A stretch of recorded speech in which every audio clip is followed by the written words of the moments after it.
हरे कृष्णा। आप सभी का बहुत बहुत स्वागत है भागवत गीता की इस चर्चा में। एक इंसान कर्म करता है, पाप कर्म भी करता है। कई बार हम सोचते हैं कि हमें कोई नहीं देख रहा।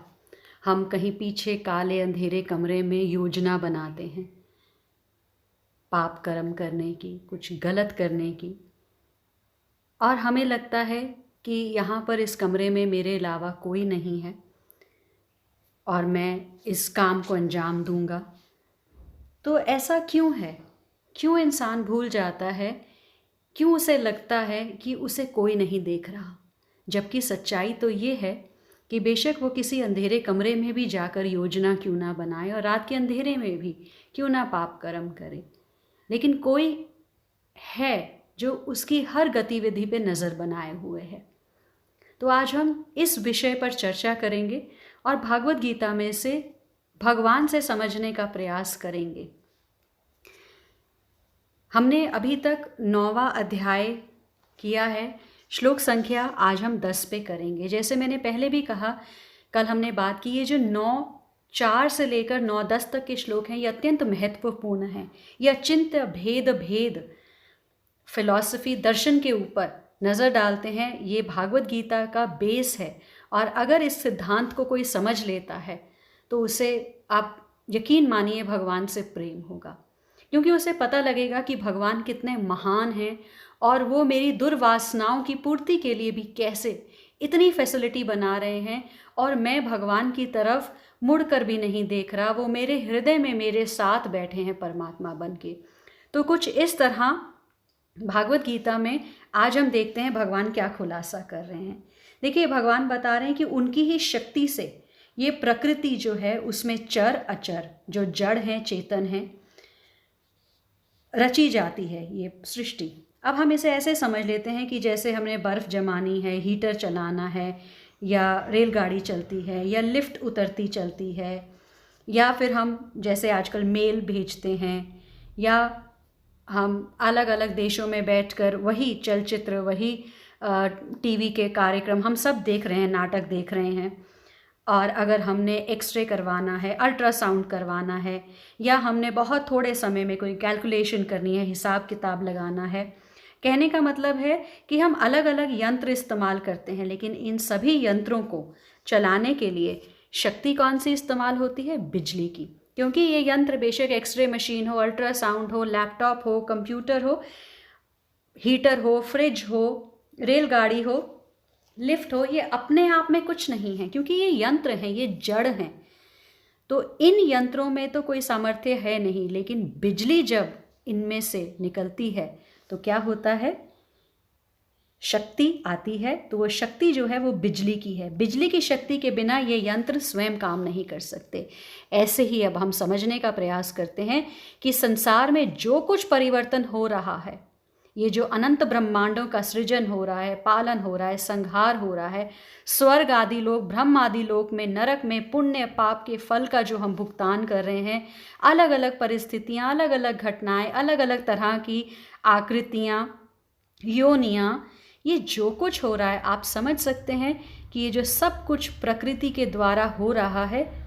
लेकिन ये ऐसे ही है जैसे वो यंत्र बिना बिजली के हैं, तो प्रकृति बिना किसी की अध्यक्षता के शून्य है। तो भगवान कह रहे हैं कि वो अध्यक्षता मेरी है, मेरी ही शक्ति से ये प्रकृति ऐसे विचित्र काम कर रही है। भगवान को छोड़कर प्रकृति में ऐसी स्वतंत्र सामर्थ्य नहीं है, क्योंकि वो भी तो जड़ है। जैसे बिजली में शक्ति है और वो मशीन को चलाती है, प्रकट होता है कि वो चल रहा है, ऐसे ही भगवान की अनंत शक्तियाँ हैं और तब प्रकृति के द्वारा वो प्रकट होती है। तो हमें भगवान नहीं दिख रहे। जैसे मैंने बात करी कि हमें पंखा चलता दिख रहा है लेकिन हमें बिजली नज़र नहीं आ रही, ऐसे ही हमें संसार नज़र आ रहा है, संसार का रचयिता, पालन करता, संहार करता नज़र नहीं आ रहा। तो भगवान संसार की रचना प्रकृति को लेकर करते हैं। जैसे जो बिजली वाला है वो क्या करता है? बिजली को तार में से पास करता और हमारे यंत्र के साथ कनेक्ट करता है। प्रकृति संसार की रचना भगवान की अध्यक्षता में होती है। ये हमें समझना है। आज भगवान यही बात कर रहे हैं। देखिए, परिवर्तन होता रहता है, अलग अलग तरह से परिवर्तन होता है। कभी हम किसी लोक में जा रहे हैं, कभी किसी लोक में जा रहे हैं, कभी हम कोई शरीर धारण कर रहे हैं, कभी कोई शरीर परिवर्तन हो रहा है। भगवत प्राप्ति के बिना हम स्थायी स्थिति नहीं प्राप्त करेंगे। हम जन्म मरण के चक्कर में घूमते रहेंगे। हमने ये पीछे पढ़ लिया है। सभी प्राणी भगवान में स्थित होने से भगवान को प्राप्त हैं, और जब वे अपने को भगवान में न मानकर हम प्रकृति में अपने आप को मान लेते हैं, संबंध बना लेते हैं, मैं, मेरा, तू, तेरा कर लेते हैं, तब क्या होता है? तब हम प्रकृति को प्राप्त होते हैं और फिर प्रकृति हमारे अंदर परिवर्तन करती है, जिसे जन्म मरण कहा जाता है। तो सभी प्राणी भगवान में स्थित होने से भगवान को प्राप्त हैं, और जब हम प्रकृति के साथ अपना संबंध बनाते हैं तो फिर हम इस चक्रव्यूह में फंस जाते हैं। ये हमें यहाँ पर समझना है। देखिए, सूर्य के प्रकाश में सभी प्राणी सब तरह के कर्म करते हैं, सब तरह की क्रियाएं होती हैं, और उन कर्मों के अनुसार ही प्राणी अनुकूल प्रतिकूल परिस्थितियों का अनुभव करते हैं। कोई सुखी है, कोई दुखी है, कोई ऊंचा है, कोई नीचा है, कोई किसी लोक में है, कोई किसी योनि में है, कोई किसी वर्ण में है, कोई किसी आश्रम में है। तो परिवर्तन हो रहा है। लेकिन आप बताइए, सूर्य और उसका प्रकाश ज्यों का त्यों ही रहता है, उसमें तो थोड़ा सा भी अंतर नहीं आता। वास्तव में क्या हो रहा है? संसार में विविध प्रकार का परिवर्तन हो रहा है, लेकिन भगवान और भगवान का अंश जो आत्मा है वो ज्यों के त्यों रहते हैं। परिवर्तन शरीरों में हो रहा है, भगवान में परिवर्तन नहीं हो रहा, आत्मा में परिवर्तन नहीं हो रहा। आत्मा सिर्फ नए नए शरीर धारण करती है।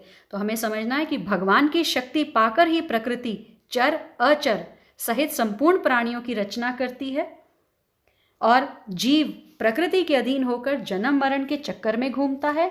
परमात्मा स्वतंत्र हैं, उनका अंश आत्मा सुख की इच्छा के कारण प्रकृति के परतंत्र हो जाता है। जैसे एक बच्चा अपनी माँ से टॉफ़ी मांगे, बच्चा बिल्कुल स्वतंत्र है, अपनी माँ की आंखों का तारा है, माँ उसे टॉफ़ी नहीं देती, वो क्या करता है? वो बाहर टॉफ़ी लेने के लिए किसी से दोस्ती डाल लेता है। अब उसने वहाँ बाहर दोस्ती डाली तो उसे जैसा नचाएगा वो वैसा ही नाचेगा, सिर्फ एक टॉफ़ी के लिए। ऐसे ही हम हैं तो अंश भगवान के, लेकिन हमने कुछ सुखों की लालसा की वजह से प्रकृति के साथ दोस्ती डाल ली, जाकर प्रकृति की गोद में बैठ गए। अब जैसे प्रकृति नचा रही है हम वैसे नाच रहे हैं, जैसे कर्म हो रहे हैं गुणों के अंदर हम वैसे कर्म कर रहे हैं प्रभावित होकर गुणों से, और वैसे ही फिर हमें कर्म भोगने पड़ रहे हैं। तो हमें ये समझना है। देखिए, 7वें अध्याय के आरंभ में भगवान ने क्या बताया था कि ये पृथ्वी, जल, अग्नि, वायु, आकाश, ये सब भौतिक, ये आध्यात्मिक जगत सब जो हैं, भगवान ने उसके प्रकृति के स्वरूप का वर्णन किया है। और यहाँ 9वें अध्याय में भगवान क्या बता रहे हैं? कार्य के बारे में बता रहे हैं। उत्पत्ति, स्थिति, प्रलय, पालन करते हैं, वो सारा वर्णन कर रहे हैं, जो भगवान की लीला है। तो हमें समझना है कि 7वें अध्याय में भगवान ने जब परा अपरा का वर्णन किया तो वहाँ वो मुख्य बताया है ना, और यहाँ इस 9वें अध्याय में भगवान अपने आप को मालिक बता रहे हैं, उसका वर्णन कर रहे हैं, वो मुख्य है। तो इस अध्याय में, 9वें अध्याय में ना, भगवान की लीला, भगवान का ऐश्वर्य, भगवान का प्रभाव खुल के वर्णन भगवान कर रहे हैं। क्यों भगवान कर रहे हैं? आप सोचिए, अगर एक पिता अपने बच्चे को बताता है कि बेटे मेरे पास इतनी गाड़ी हैं, बंगले हैं, किसी साधन की कमी नहीं है, क्यों?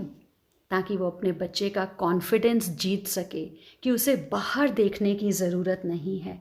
तो हमारे लिए भी भगवान ये खुल के अपने लीला का, प्रभाव का, ऐश्वर्य का वर्णन कर रहे हैं, ताकि हम भगवान को प्रेम करें, हमें भगवान से प्रेम हो जाए, और फिर हम इस प्रकृति में अटके ना। पिता का यही प्रयास है कि मेरा बच्चा मेरी गोद छोड़कर जो बाहर वालों की गोद में जाकर बैठ गया है, तो मैं इसे अपने पास वापस लेके आऊँ। तो पिता अपने बारे में बता रहे हैं कि हे मेरे पुत्र, अगर तुझे पता नहीं है और तू ये झूठी खुशियों के लिए, आंशिक सुख के लिए, क्षणभंगुर सुख के लिए अगर तू प्रकृति की गोद में बैठ रहा है, तो मैं तुझे बता देता हूँ कि मेरे पास ऐसा आनंद है, ऐसा ज्ञान है, ऐसा परम सत्य है, गुह्य ज्ञान है, जिसके बाद तुझे परम शांति का अनुभव होगा। ये थोड़ी थोड़े सुखों की इच्छा में जो तूने प्रकृति से दोस्ती कर रखी है, ये तेरे लिए लाभदायक नहीं है। तो हम इस बैकग्राउंड के साथ, इस भूमिका के साथ आज के श्लोक को समझने का प्रयास करेंगे। भगवान कह रहे हैं, हे कुंती पुत्र, ये भौतिक प्रकृति मेरी शक्तियों में से एक है और मेरी अध्यक्षता में कार्य करती है, जिससे सारे चर तथा अचर प्राणी उत्पन्न होते हैं। इसके शासन में यह जगत बारंबार सृजित और विनष्ट होता है। देखिए भगवान कितना सुंदर बता रहे हैं। भगवान कह रहे हैं, मयाध्यक्षेण प्रकृति सूयते सचराचरम हेतुनानेन कौन्तेय जगत विपरिवर्तते। भगवान कह रहे हैं, ये मेरे द्वारा, मेरी अध्यक्षता में ये प्रकृति जो है ये सूयते, प्रकट होती है। क्या करती है? जड़ तथा जंगम जो जीव हैं उनको उत्पन्न करती है मेरी अध्यक्षता में। इसके शासन में जगत बारंबार सृजित और विनष्ट होता रहता है। तो यहाँ स्पष्ट है कि यद्यपि परमेश्वर इस जगत के समस्त कार्यों से पृथक रहते हैं, किंतु इसके परम अध्यक्ष निर्देशक वही बने रहते हैं।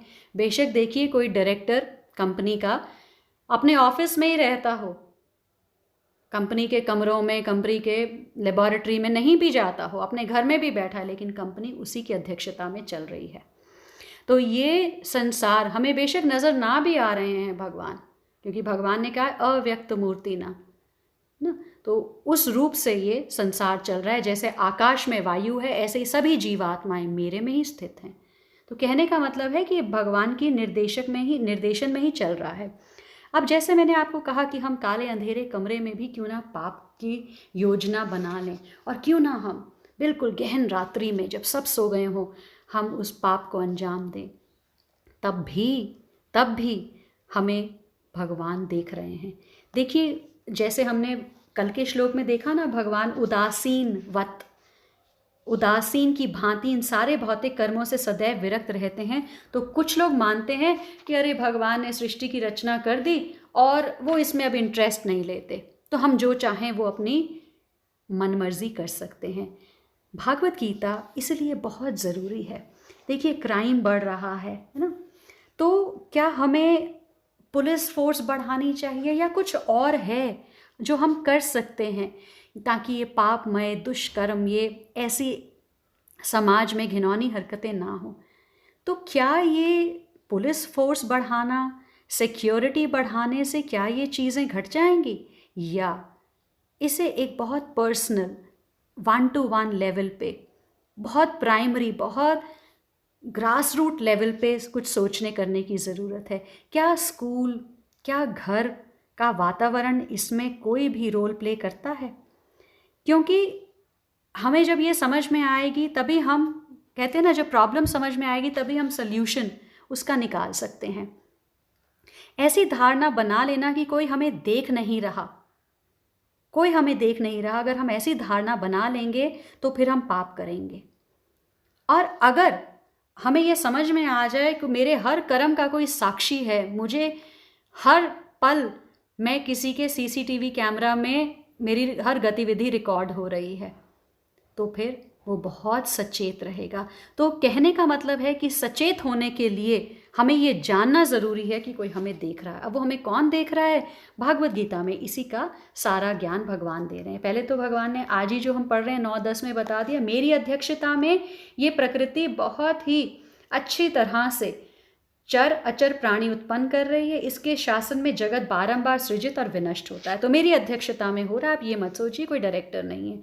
उसके बाद 13वें अध्याय में 23वें श्लोक में भगवान ने बड़ा सुंदर कहा है, उपदृष्टा अनुमंत च भर्ता भोक्ता महाश्वरा। क्या कह रहे हैं भगवान? भगवान कह रहे हैं इस शरीर में एक अन्य दिव्य भोक्ता है जो ईश्वर है, परम स्वामी है और साक्षी है और अनुमति देने वाले के रूप में विद्यमान है। और उसे क्या कहते हैं? उसे कहते हैं परमात्मा।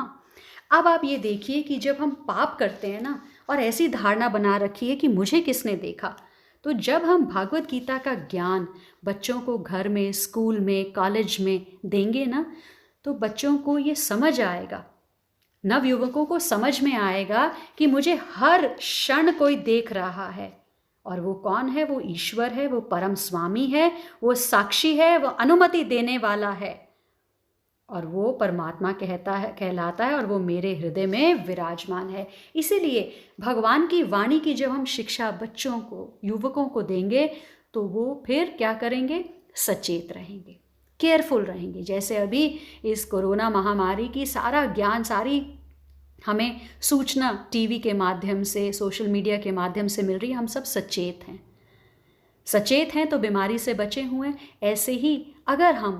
ऐसे ही समाज अगर सचेत रहेगा तो फिर क्या होगा? हम सब दुष्कर्म से, गलत कर्मों से, पापमयी वृत्तियों से सदैव बचे रहेंगे।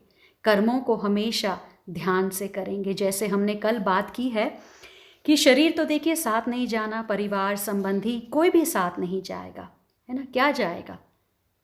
हमारे जो हमने कर्म किए हैं ना, वो सीसीटीवी कैमरा में रिकॉर्ड होकर जाएंगे, और कर्मों के हिसाब से हमें अगला जीवन, अगला शरीर मिलेगा।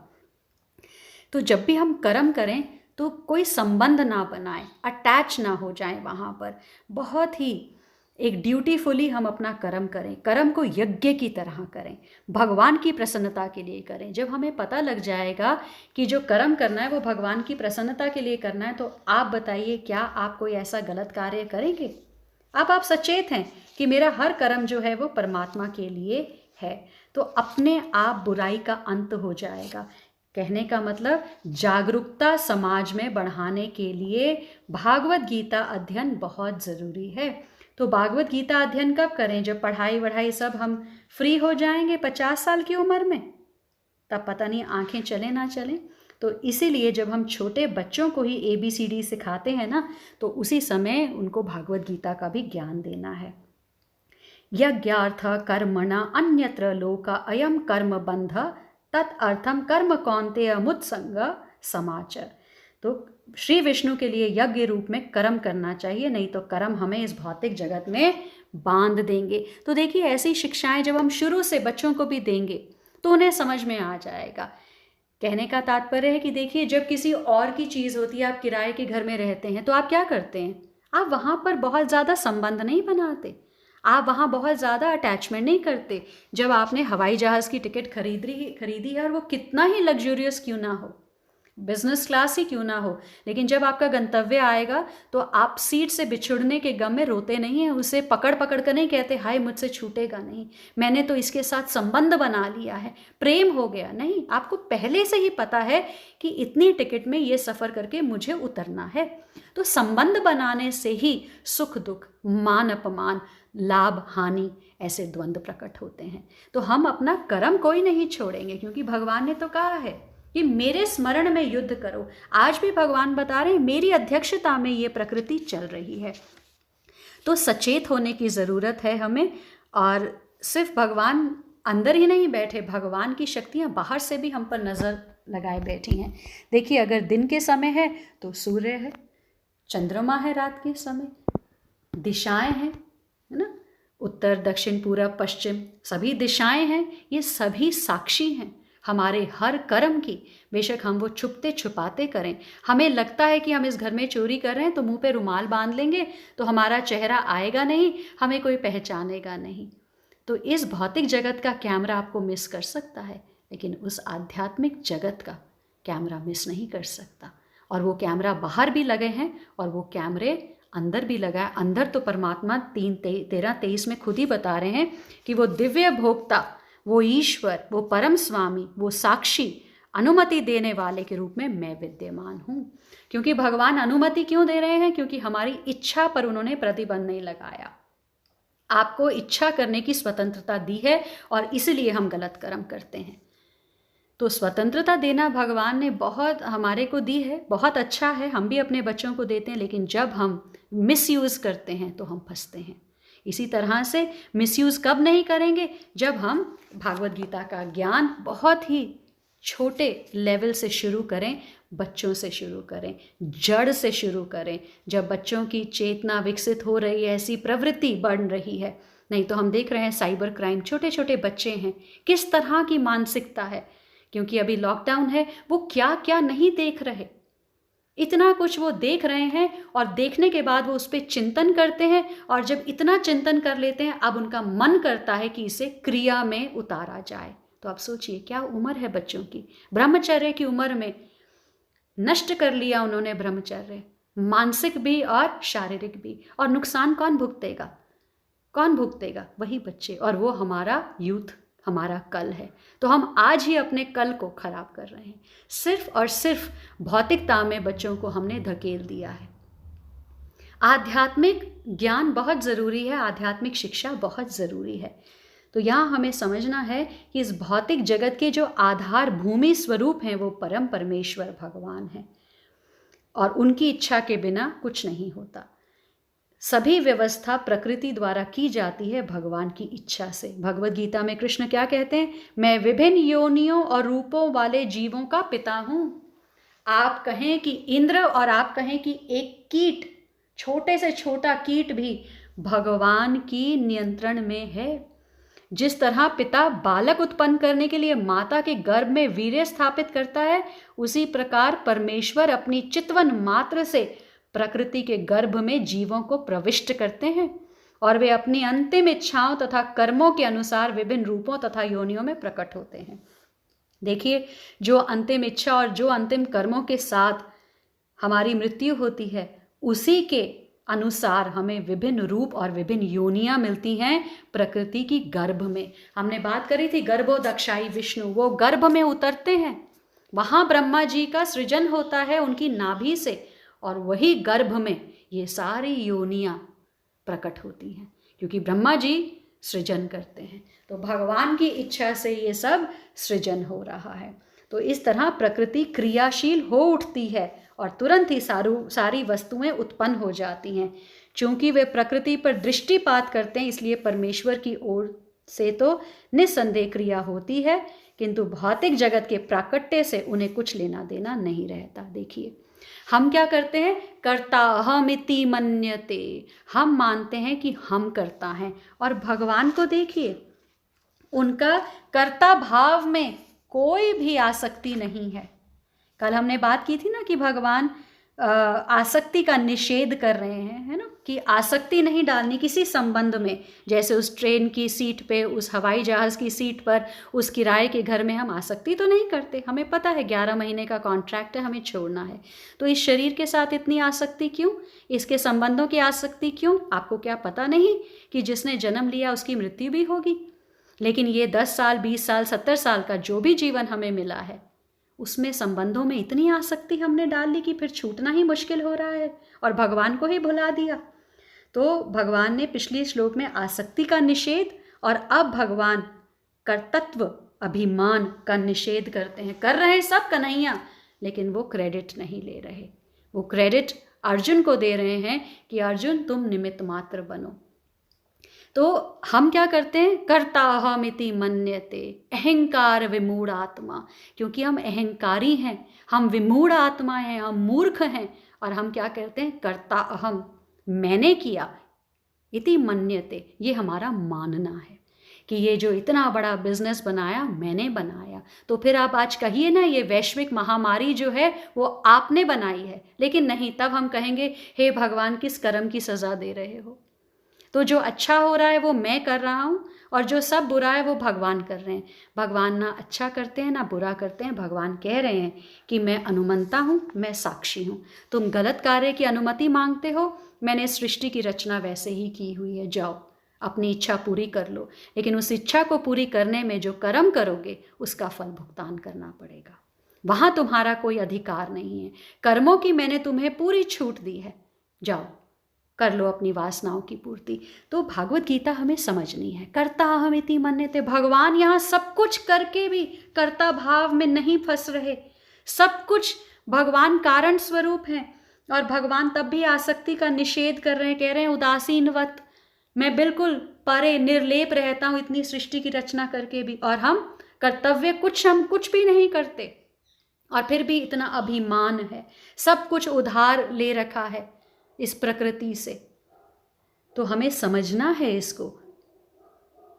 स्मृति में एक उदाहरण मिलता है कि जब किसी व्यक्ति के समक्ष फूल होता है तो उसे उसकी सुगंधी मिलती रहती है, किंतु फूल तथा सुगंधी एक दूसरे से विलग रहते हैं।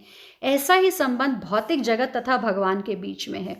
भगवान को इस भौतिक जगत से कोई प्रयोजन नहीं रहता, किंतु वे ही इसे अपनी दृष्टिपात से उत्पन्न करते हैं तथा व्यवस्थित करते हैं। तो भगवान वो फूल हैं और सुगंधी ये संसार है। सारांश के रूप में हम कह सकते हैं कि परमेश्वर की अध्यक्षता के बिना, फूल के बिना सुगंधी हो ही नहीं सकती। परमेश्वर की अध्यक्षता के बिना प्रकृति कुछ भी नहीं कर सकती, तो भी भगवान समस्त कार्यों से पृथक रहते हैं। देखिए, हमने 9:4 से लेकर 9:10 तक भगवान की क्वालिटीज़ देखी हैं कि भगवान अपने आप को कर्ता नहीं मानते, इस अभिमान में नहीं आते, आसक्ति का निषेध करते हैं। भगवान कंट्रोलर हैं, भगवान हमसे प्रेम करते हैं, कृपावश वो हम सबका पालन कर रहे हैं। तो 9:4 से 9:10 तक भगवान ने परम गुह्य ज्ञान हमें बता दिया। अब इस ज्ञान को लेकर अगर हम अपने जीवन में परिवर्तन लाएं और अपने जीवन को भगवान की तरफ मोड़ें और हर तरह की वासनाओं से परे हो जाएंगे, पापमय कर्म से परे हो जाएंगे, जब ये समझ में आ जाएगा कि हम पर हमेशा भगवान की दृष्टि है, हम सचेत हो जाएंगे और क्या होगा, और हम भगवान की तरफ चल पड़ेंगे। तो हमें अपना जीवन सार्थक बनाना है, भागवत गीता की शिक्षाओं को अपने जीवन में, अपने बच्चों के जीवन में इस तरह से उतारना है कि ये जीवन, ये कर्म भगवान के प्रति एक पूजा की तरह, एक यज्ञ की तरह आहुति डालते हुए हम करें। आप सभी का बहुत बहुत धन्यवाद। हरे कृष्णा।